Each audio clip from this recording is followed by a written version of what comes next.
This is Tommy Watt for T2T Boxing. I'm here with George Ferocious Kambosos. How you doing, mate? I'm good, man. Sunday morning, good to catch up with you for a coffee and a chat. Been a while, so. Yeah, it's been a little bit, and obviously a lot's happened since we last caught up. Obviously, congratulations on the win out in America and out in Malaysia as well since we last spoke. So a couple of knockouts, and yeah, how are things feeling in general? Obviously, two good wins, two good knockouts, both abroad, both overseas. Out of Pacquiao camp in there as well. Sparred Manny Pacquiao again as his main sparring partner. So, you know, for myself, for my team, everything's on the rise. You know, we're working extremely hard. We're focused on becoming world champion. We're signed to Lou DiBella now, and he's got a great team behind him, and they're guiding me to the world title, which is what we want, what we needed. Yeah, so yeah, lot has changed, and we'll go through it one by one. Yeah, first of all, just talk about that promoter change for yourselves. That's obviously big news, signing with Lou DiBella. And obviously got to headline a show over in America on your debut with Lou as well. So, I mean, talk me through that process. How did that come about? Because there was a few people sniffing around yourself. Yeah, there was a few promoters in the world that were chasing me. We had been going back and forth with Lou for about a year, and we were in the US preparing for the Tony Luis fight. When that fight fell through, you know, we got the opportunity to headline the show in at Foxwoods, and it's not every day where an Aussie goes over and obviously not only signs to a big US promoter, but you know, headlines their own show. You know, it was like a 10-fight card, streamed on CBS, and I was the headline act. I mean, so it's very big on our side. You know, we came to agreement with Team DiBella and my team, and you know, we're very happy. You know, he's the right fit for myself. You know, that New York side, they've got a great team, and there's a lot of Greeks in New York, so that's what we're going to build off. We're still open to have some big fights here and bring some big fights here. You know, obviously promoted by Lou and Team Ferocious, so it's exciting times for us. Yeah, definitely. And I think obviously the biggest name in Lou's stable, I know he obviously works with Deontay Wilder, and further down the line is, as we look at maybe a Wilder Joshua fight in the future, is being part of his stable and being potentially part of that kind of card something that lured you in? Was that part of the conversation? No, look, I know where I'm going. I know the things that they can do behind me, and what they're going to do for my career. You know, Lou, the first thing he said to me when we actually met, he goes, "Man, I'm a fan." He goes, "I'm actually a fan, and I'm so happy. You know, I've been watching you for so many years, and I actually have you a part of Team DiBella now, and now I promote you. Now I'm going to guide you to the right way to the title. I'm going to make you a superstar." And you know, I got everything. I got all the attributes. You know, I'm an exciting, entertaining fighter.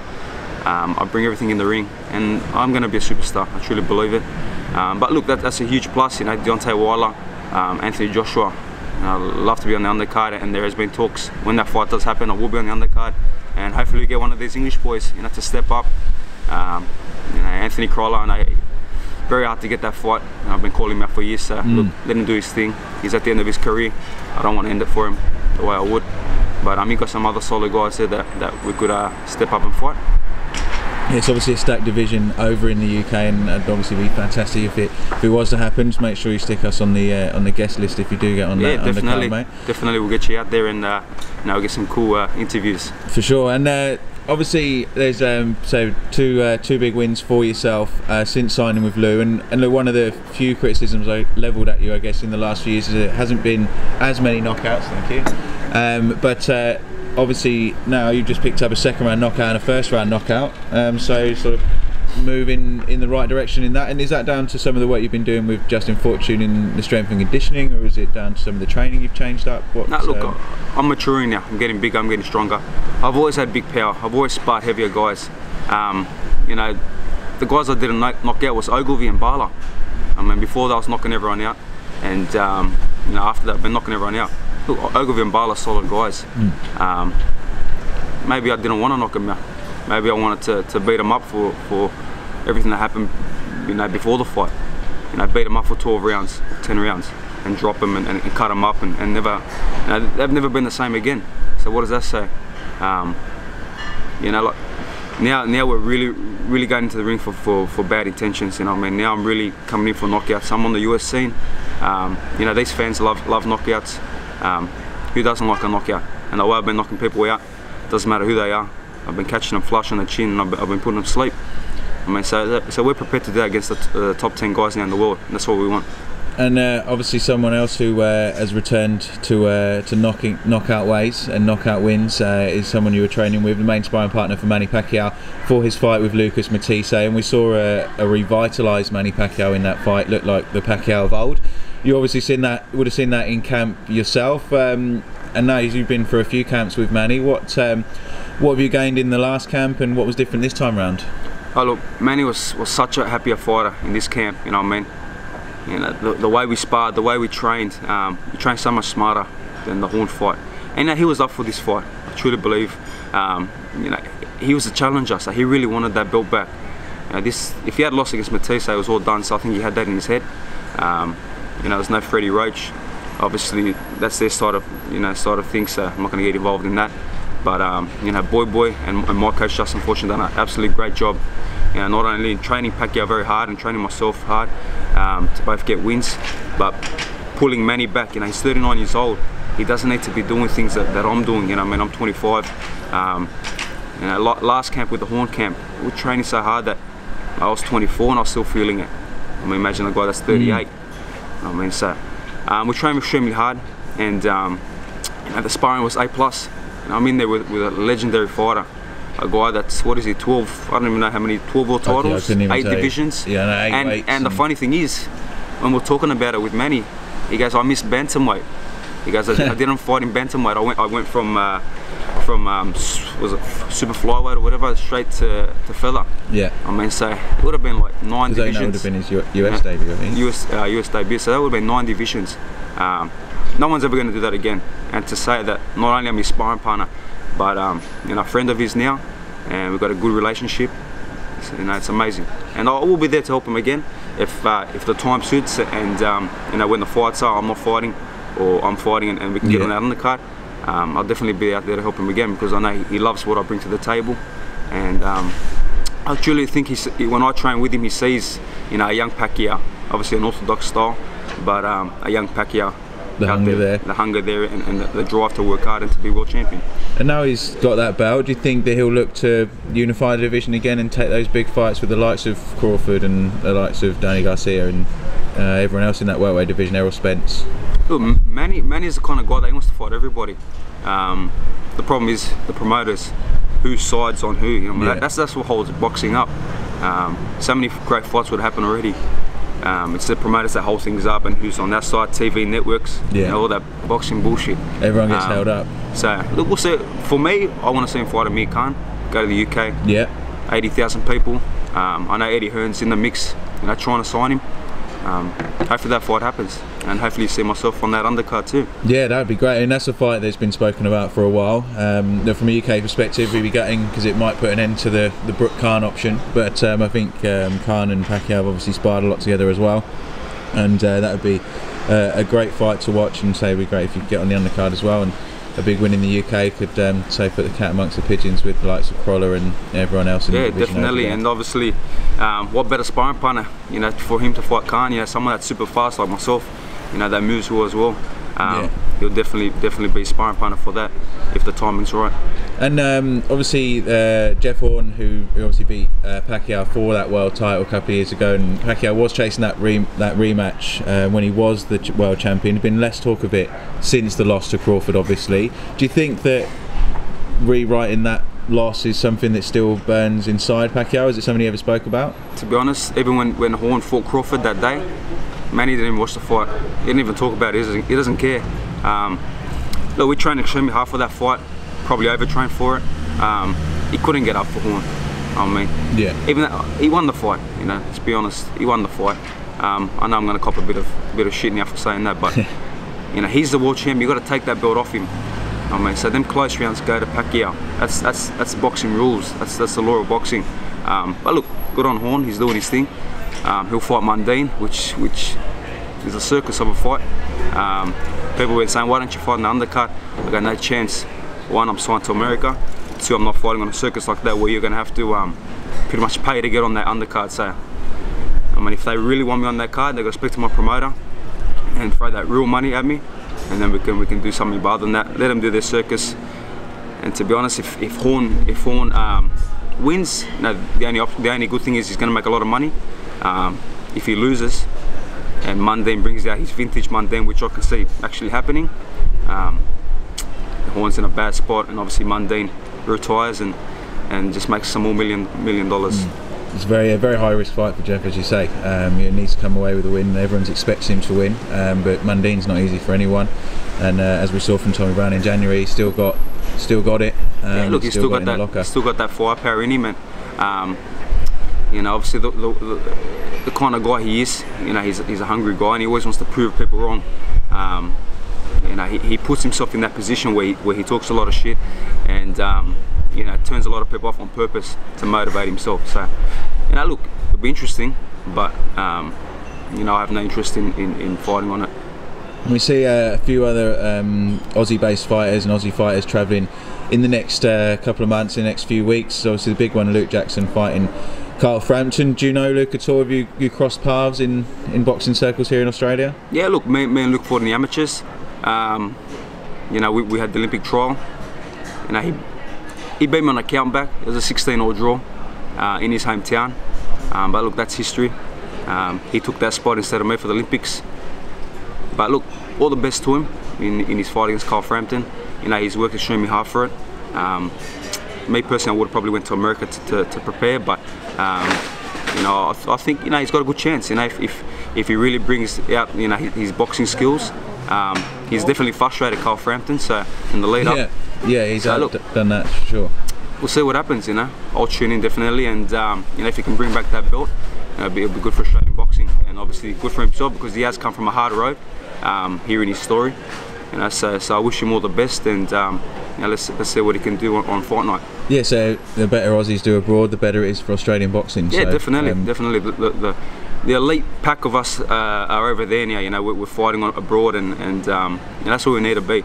I'd just rather see like the elite of us be preparing over there as well. Yeah, well, that's what I was about to ask. You just actually get better sparring. Is because that's something that I've said a lot in the past, and I think a few people have picked up on that.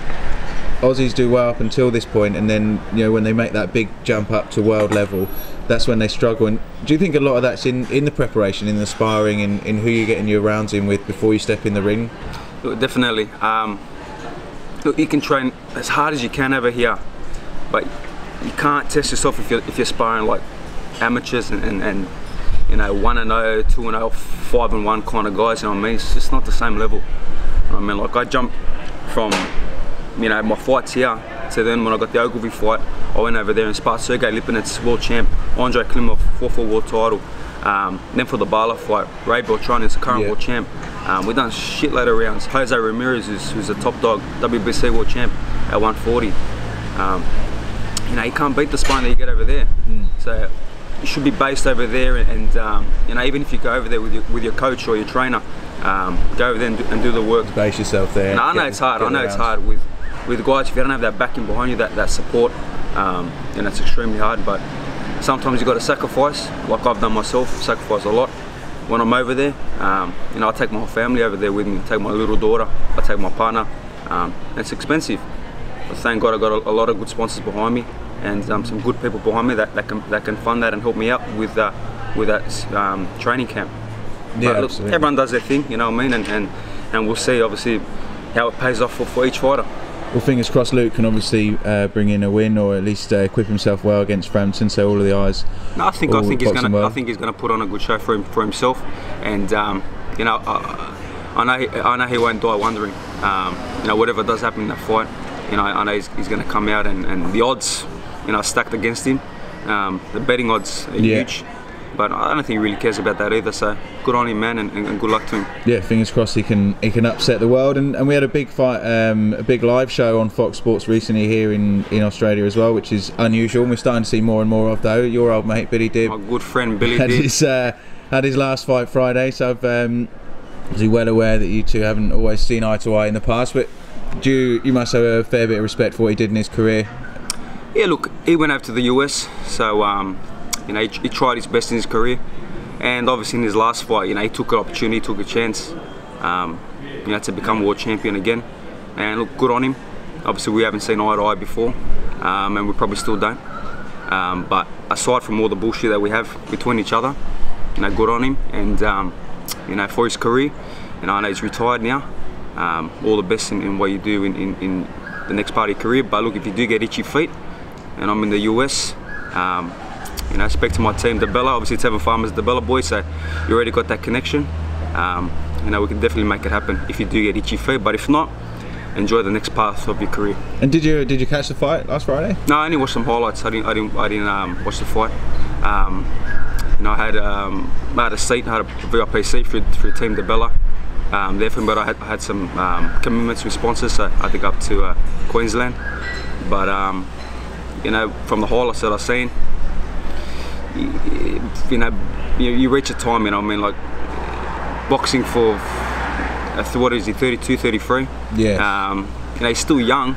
You know, he's not super old, but he's had some wars. So you could see. He's had some very tough fights in his career. You could see he looked like 40. I don't know what kind of game plan they were looking at doing. For me, watching the highlights, it looked like the game plan was, you know, hold him and try to wrestle him and use that Jeff Fennick tactics, try to tire him out, and hopefully he gets jet lagged in round 6, 7, 8, 9, 10 and take over. But Tevin was, from the highlights, looked too sharp. Yeah. So yeah, very sharp, very defensively, very strong. And, I was actually hoping he would win the, like, I'm obviously part of Team DiBella, but if he did win the fight, I could easily come down to 130 and make a massive Aussie fight. You know, we're rated in the IBF at lightweight, so it could easily get rated, you know, at 130. You know, the ratings, anyone can get rated anywhere. Tommy, you could turn pro tomorrow and I could probably get you rated anywhere if you wanted to. I've got the skills, mate, that's why. But look, all the best to him, man. All the best. On the undercard, and the less said about the Tim Tszyu fight, the better. But we saw Brock Jarvis put on another good display. Have you seen much of Brock? He's one of the more exciting prospects, I guess, coming up in the sport here. Look, Brock's you know, good young kid, still young. Not fighting really anyone at the moment, but that's the way they should be taking it. Yeah. He will need to step up at one stage, but look, he's got Jeff with him, and you know, Jeff's been there before. He knows what to do with him. So you know, I think he's got many people better to guide you through those early stages. Yeah, look, he's still young. He hasn't had I don't know how many amateur fights he's had. I don't even know if he's had a big career in the amateur game. I do remember him as a young kid when I was training at Kambosos, coming up, and from seeing him, I actually seen him at the Pacquiao Horn fight. He's actually a big boy. He's a tall boy. Yeah, so he can definitely use that as his advantage. But you know, let's see what his next couple of fights, you know, what fights they take. Yeah, where he's gonna need to take some big steps. You know what I mean? And hopefully, not only him but the other Aussie fighters, they know they can clean out the division. Once you clean out your division, then step up to the US or the international scene. That's what it's all about, and we obviously can expect to see you out soon, hopefully, or before the end of the year. Yeah, definitely. I'll be fighting again this year, end of November or December. I will be fighting the US, big fight, most likely in New York. That's all we want. You know, that's why we signed to the US. I want to fight over there. Yeah. You know, I mean, I can sell this place out in Sydney. I can easily sell out a fight in Sydney like 5,000 people, no problem. But sometimes you put aside money and you chase the bigger fights in the US to become a world champion. Then you're going to make it millions of dollars, and you know, you chase your you know, your career of becoming a world champion. Doing it here is tough. You know what I mean? So. Yeah, absolutely, and big shout out to Lou DiBella on that first fight for making it available to stream here in Australia. Obviously, when in Malaysia it's a bit tougher, but you know, fingers crossed that show will be available to stream here. Well, Malaysia was really weird. You know what I mean? Like, Manny fought at 11 o'clock in the morning. You know what I mean? So. Yeah, what was that? Yeah, actually, what was that like? Fighting in the middle of the day. It was different because once the fight was done. You know, and we all finished and we left the arena. Usually come out and it's night time, and it's like we look down. It's like, oh damn, it's daytime. All right. So but, long day afterwards. Long day. But Manny fought at 11, and he didn't leave the hotel till 10. And like I was already at the arena. I'm like, shit, where's Manny? You know what I mean? Like obviously we know he runs on Manny time. Yeah. And when we're sparring or running or whatever we're doing, he comes whenever he feels like it. But like shit, this is for the fight. You know, like this is the fight. This is the TV schedule. You got to be here. And then obviously popped up, wrapped up, warmed up, The rest went is out, history, done the business. He looked fantastic. You know, I'm a big part of Justin Fortune, Boy, and myself being a main sparring partner for him, played a vital role. I've seen actually when, you know, sometimes I get off track. Because that's why we talk for 4 hours. That's it's all good. I just hear these things, eh? I've seen when they first announced that I was actually flying over there. I didn't even tell anyone.